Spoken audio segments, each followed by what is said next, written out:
born in Nyarugusu in a refugee camp in Tanzania. But growing up there, life was decent, but it could have been better.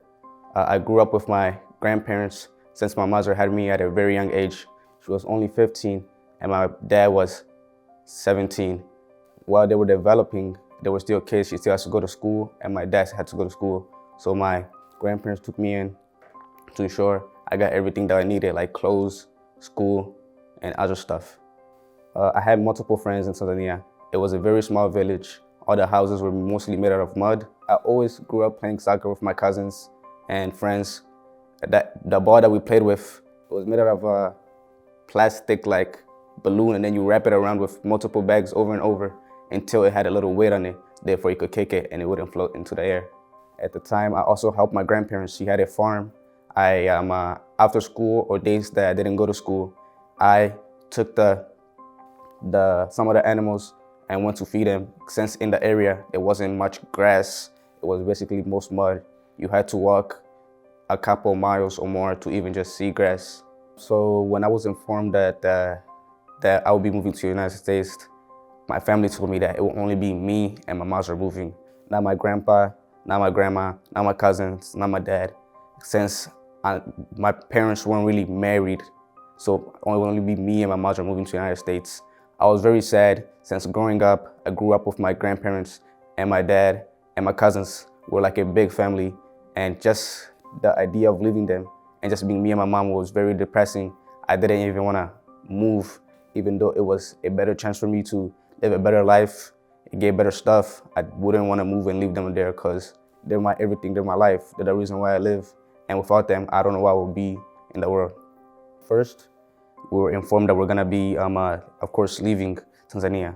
When we came to America, we got on this other plane before getting on a real plane to come to America. It was a very small plane. It fit about only like 50 or 30 people, I think. One of the big reasons why we were moved to Chicago is because we already had family here staying in Chicago who'd been in America for a couple years. So we were sent to live with them for a while before we got our own place to stay.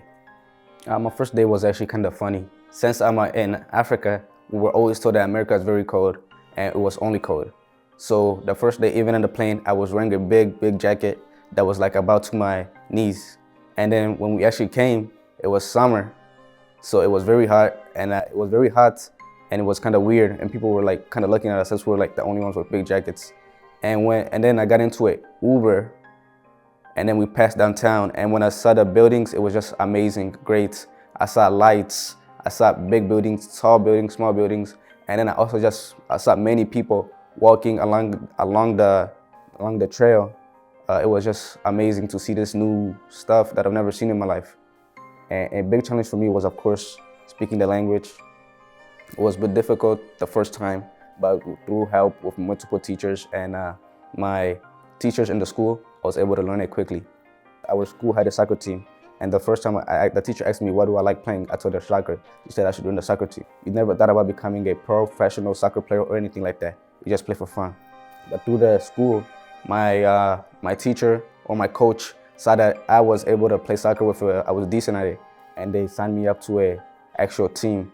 It's called Chicago City, and I still play for the team now currently. Currently, my day-to-day schedule is basically wake up, go to school, and then come back home, do my homework, go to soccer practice. After soccer practice, maybe come back home, do a little bit more studying.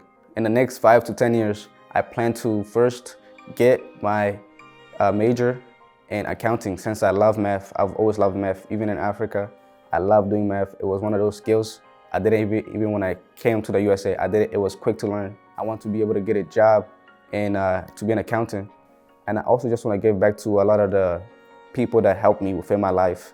I want to be able to go back to them in the future and give them what they need or any support that they feel that they need from me.